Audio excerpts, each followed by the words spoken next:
Greetings, viewers. This past week, I decided to draw one of my favorite television shows of all time, Ed, Edd n Eddy. And I think I had some fun doing so. My first go at it was with Rolf, the son of a shepherd. This guy is probably my favorite character out of the entire show. He's just really funny. He has a lot of things to say. He has shown tremendous feats of strength, all that good stuff. And I wanted to have this composition of Rolf kind of representing the words he says. Like anytime Rolf speaks of himself, he speaks of himself with like a lot of pride and dignity. So I felt making a composition that matched up with that personality of his was the only way to go. So I decided to put him on this kind of mountain, this mountainscape where he's standing up top one of the hills with his shepherd's crook, and just kind of standing like after a hard day's work, standing in the sunset. I felt that would be like this really cool, epic landscape composition to have for a character such as Rolf. If you go to my Patreon, there's actually a high quality wallpaper version of this. You can put it on your computer, your phone. You can put it on your you can put it on your wall. You can even put it on your wall because that's how high quality the photo is or the drawing is on my Patreon. But enough of that. Yeah, I was streaming this on twitch.tv/these and I can't remember. It says 6 hours total of work time, but I can't remember how long I was streaming for. It was for a decent amount of time. And it was primarily because a lot of it had to do with this background. Like you can see, like after all these hours that I've gone through, I'm still on the background because I knew those clouds were going to take a lot of time to work on. But I knew that that was going to be the main focus of the drawing, the background for it, as opposed to the character. Because I felt making sure that I established the background with the proper colors and composition overall, like shapes and angles or perspective, like that was going to be the mainstay of this illustration. So it would only make sense to spend more time on it. Rolf, he is a product of the environment. So making sure I had that taken care of helped me with making sure the lighting on Rolf himself was correct and the overall lighting and all that. So it was like, it made it real easy to draw Rolf after the background was done because I already knew how the lighting was going to affect Rolf in a semi-realistic form, semi-realistic nature. But yeah, I don't know. I think this might be my favorite drawing out of the series of Ed, Edd n Eddy drawings I did this past week. I don't know. I guess just because of how realistic it looks. But there are some other cool drawings I did this week. And, you'll see those in this video as we progress. Who did I draw after this? Ah, yes. I drew Johnny 2x4 as Captain Melonhead, featuring Plank. I can't remember Plank's sidekick name when he's Melonhead, but I'm sure you guys can figure it out if you do a bit of research or just look up a video of Johnny 2x4 as Melonhead, Captain Melonhead. Also, one thing that I've been experimenting with these drawings, you might not be able to see it right now in this phase of the drawing, but what I decided to try and start doing is with the line art, have the line art change color based off of where the line art is located on the subject. So typically, to make things easier on myself, I like to have the line art just be plain black, just because it's just easier that way. But what I recently tried to experiment with this past week was using the color. See how I'm coloring the flats right now? Whatever the color of that flat was, I tried to set the ink layer to overlay. And what that does is it makes the black kind of pass through. It makes the color behind it pass through it. And so that black actually is just a darker version of the color underneath it. Issue with that is it takes so long to clean up and make sure it looks proper. Like, see how much time I'm spending trying to clean up all the little dots and pixels, and I'm just going by everything. Like, that's why it looks so sporadic right now, because I'm trying to clean up everything. But the nice thing is it creates this really cool effect of the line art not, taking front and center anymore. And it lets the values and colors take the role of like what's the focus of the illustration. And I don't know, it looks really cool to me. Seeing it like that, it just takes a lot more time to edit and touch up to make sure things look polished. But it was something that I wanted to mess around with throughout this entire series of Ed, Edd n Eddy drawings. The only time I didn't do it, spoiler alert, was the last one, but that was because it was this giant, massive piece. But yeah, there goes Captain Melonhead. I like this drawing too. I like the color choices, warm colors. You can tell it's in the middle of the day. It's like this, I don't know. It's got this like older Renaissance type beat style to it. Next, we have one of the most terrifying group of sisters in history, the Canker sisters. It's every episode, Ed and Eddie, they're concerned that at some point throughout the day, these girls are going to pull up and just make their lives miserable. They don't always show up, but when they do, it's terrifying. It's horrifying. It's traumatizing. But, it is what it is in the cul-de-sac. This drawing, you know how it is. You know how the moment I saw, Lee's character design, I said, yep, I know exactly what I'm going to do with you for this composition. I mean, you're already covering half of your face, so I just got to cover the other half. But with an appropriate pose, of course. Lee, she's kind of aggressive, so having her popping her fingers, like this, it would make sense, And we have Marie. She's probably the least violent of them. I mean, they're all violent, don't get me wrong, but Marie's at least like, one of the less violent ones, Marie and May. So I have them kind of like not in a violent composition, not in a violent pose per se, but like they're in a pose where it's like unsettling for the Ed boys. Like you have one of them wearing like putting on lipstick, they're about to do, and then you have the other one where it's like they're kind of like I don't even know what to call it. It's kind of like that innocent like pose that you'll see some characters have. So it's like, even though that's an innocent pose for the boys, it's like, nah, this is horrifying.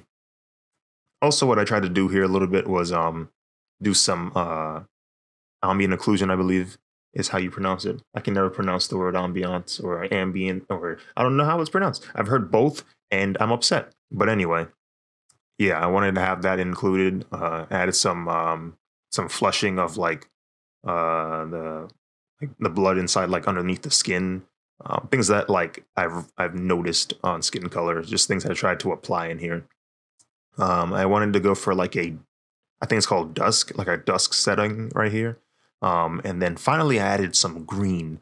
I don't know. I think it's because the color contrasting with the green, like reds and greens are complementary colors. I don't know what it is. But when I added it, I was like, yeah, I'm sticking with this. I wanted to take that risk because I felt that it, played to the craziness of the Cankers.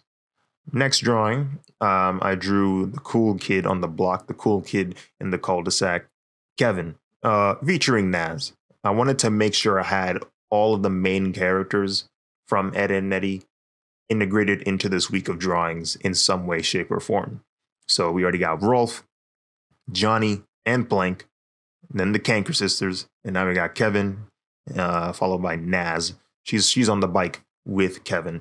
On the left, you see on the left of Kevin's face, it's blown up with a circle. And if anyone who's watched the show, you know exactly what that is. But for those of you who haven't, that is what we like to call a jawbreaker.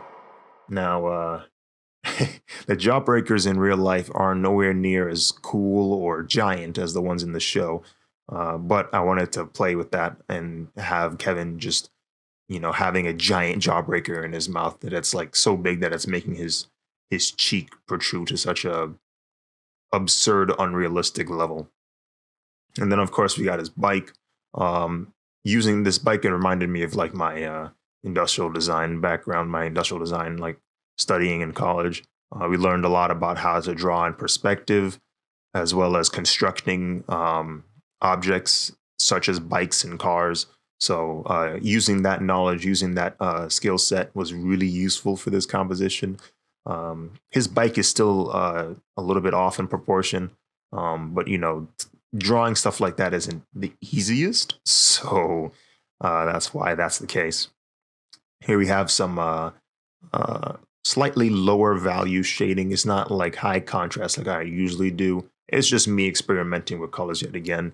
And similar to what I was talking about when Johnny 2x4 showed up with the line art, I'm doing the same thing here. Like you see Naz's shirt is passing through the line art.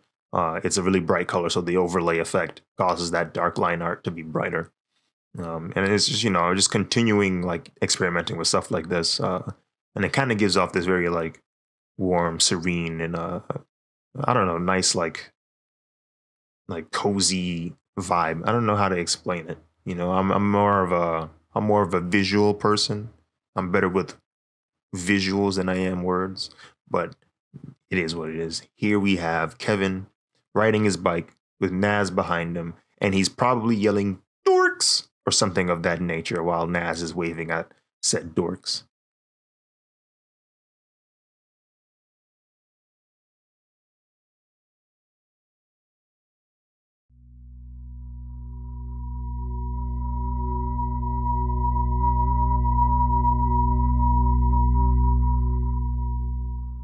Last but not least, we have the Ed Boys, uh, featuring, Jimmy and Sarah, because I wanted to make sure that I have every character, or at least every main recurring character from this show in one of these drawings at least once. So this will effectively have everybody from the cast in there, if I remember correctly.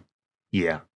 But so the composition here, the story behind this composition was, it's another one of those collage pieces like I've done the past couple of weeks. And what I wanted to do this time was I wanted to have the situation where, like, the Ed Boys are up to their usual scam type beat, crazy stuff. But this time, for some reason, I don't know, they wanted to have Ed just dive into a pool of Chunky Puffs, like a legit pool. I don't know how they managed to fit milk into a garden hose, but it's the Ed Boys. They find a way every time. So that's what's going on here. Sarah, aware of what's going on, let's just say Sarah pulled up, right? She goes outside, she sees the Ed Boys. She's like, hey, yo, what are y'all doing? She's yelling at Ed, like, per usual. Jimmy's following her because, Jimmy's a am I allowed to use that word on YouTube without getting demonetized? Anyway, Sarah notices that Ed just took off from the springboard. And because Sarah knows what he's about to do, she is dipping. She's gone. And she's carrying Jimmy with her. Meanwhile, Ed, he's probably yelling at the top of his lungs or something. By the way, don't at me, but Ed can be Goku. That's all I got to say about that. Ed is diving into the bowl of Chunky Puffs. And so that's what's going on right here. This part of the piece took a really long time and also was a determining factor as to how the rest of the piece is going to look like. So even though I had an idea of what the composition overall was going to be, the color choice and shading techniques, that was determined on that first top half or top third of the illustration. Once I saw how long that took, I said, yeah, I'm just gonna go about this way. Now, because of that, because I made it easier on me, it also caused the illustration to be more, I guess, simplistic in coloring, at least for that part. And so I decided, because it's more simple, I want to at least make it look like it's part of the show's intro. Like the intro to the show, Ed, Edd n Eddy, there's like a pinkish, purplish background with white. And that's kind of what these colors I'm using for the background is inspired by. And so that's the reasoning behind that. There's all the Chunky Puff boxes that they used to pour this giant pool of Chunky Puffs with. This was an interesting challenge right here because I was trying to figure out how in the world I'm going to draw a bunch of these Chunky Puffs without hurting myself. The answer was I couldn't. I had to hurt myself just a little bit. But because I was able to hurt myself a little bit, I utilized all those Chunky Puff illustrations or all those Chunky Puff circles, filled them up, and then I went to a separate work file and just dumped the same drawings into the bowl, doubled it, and then tried to fit them all into the bowl again. So that way I had a bowl of Chunky Puffs that I didn't have to redraw, because that would have caused way too much pain and suffering for my liking. But yeah, there's the solution to that. And because there's enough individually drawn, you can't really tell the duplication of it. So it works in our favor. It works, it fits, it ships, and, we're good. So yeah, Double D's done. The bowl's done. All that's left is for the Ed, the mastermind of all their scams, Eddie, two D's and a Y. Eddie, his hair was weird, because it's technically only 3 strands in the show. So I was like, I gotta do what I can in terms of making his hair fit the art style that I've made for myself here without it being too far off from the original character design. So I thought, he probably has like a kind of like fade of sorts. Not even a fade, because there's no hair, right? It's just the top of his hair. That's just the top of his head is where his hair is. So I figured that's probably what he would have. That's a fitting haircut, if you ask me. And we were done. That is the composition, the overall illustration for the last Ed and Eddie piece. Thank you all for watching. Be sure to tune in next week. I'm sure you'll like what's to come, because there's going to be more childhood memories. Greetings, humans. On behalf of Aziz Draws, I, Model A2Z, would like to thank you for watching this video. If you want to continue supporting Aziz Draws, be sure to follow him on Twitter, Instagram, and Twitch.tv, where he will be drawing live on Mondays and Wednesdays. If you want to continue supporting Aziz Draws even further, be sure to go to his Patreon, where you will have access to watermark-free drawings, and potentially even Clip Studio Paint files to have access to the process and layers of each drawing. Until next time, humans, farewell.